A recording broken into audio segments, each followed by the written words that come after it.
Ukoliko ste uspešno kreirali neki element, možete ga ugraditi u neki sklop ili ga prikazati u formi tehničkog crteža.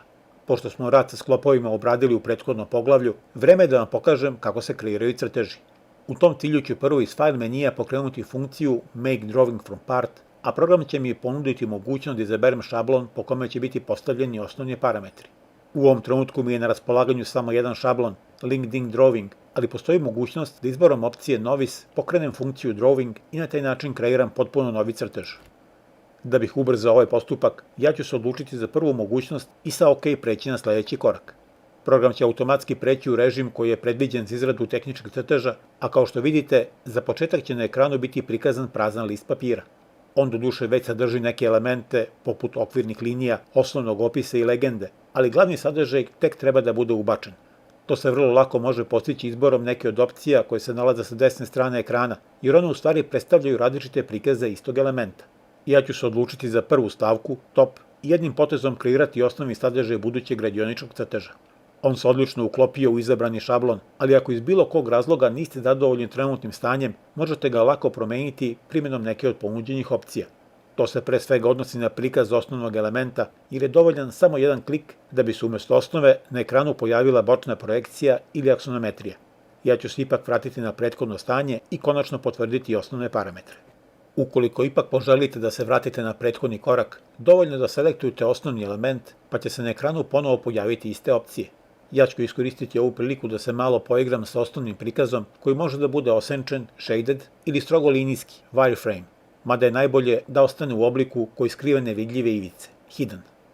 Pošto sam uspešno postavio osnovni sadržaj, vreme je da svoj crtež dopunim sa nekoliko različitih projekcija. To se može postići primjenom funkcije Projected View, koja se nalazi u Drawing odeljku, pa ću zato kliknuti na istoimenu ikonicu i odmah selektovati osnovni sadržaj.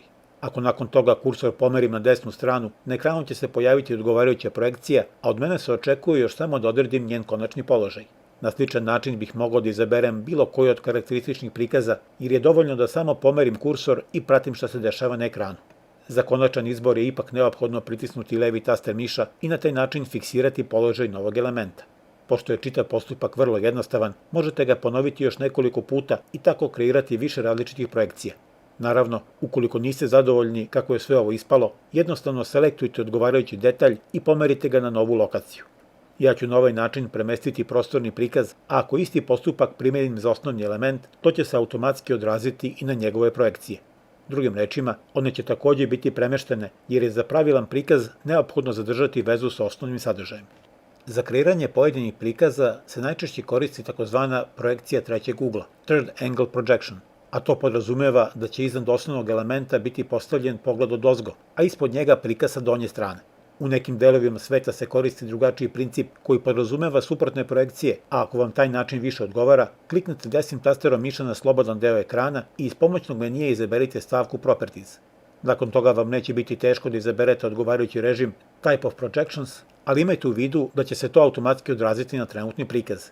Meni se više dopada onako kako je bilo, pa ću se vratiti na prethodno stanje i proveriti da li je sve na svom mestu.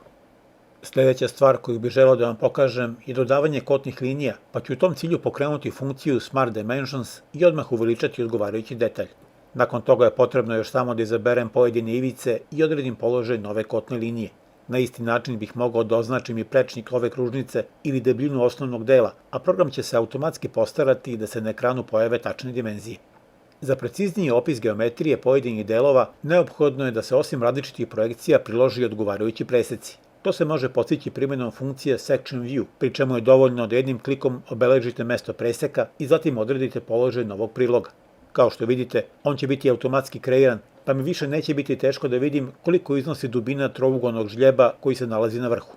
Ovaj podatak zaslužuje i posebnu kotnu liniju, pa ću zato pokrenuti funkciju za kotiranje i sa nekoliko klikova dovršiti čitav postupak. Iz ovog preseka se može zaključiti da kružnica koja se nalazi u sredini u stvari predstavlja otvor, a to potvrđuje i prostorni prikaz u gornjem desnom uglu crteža.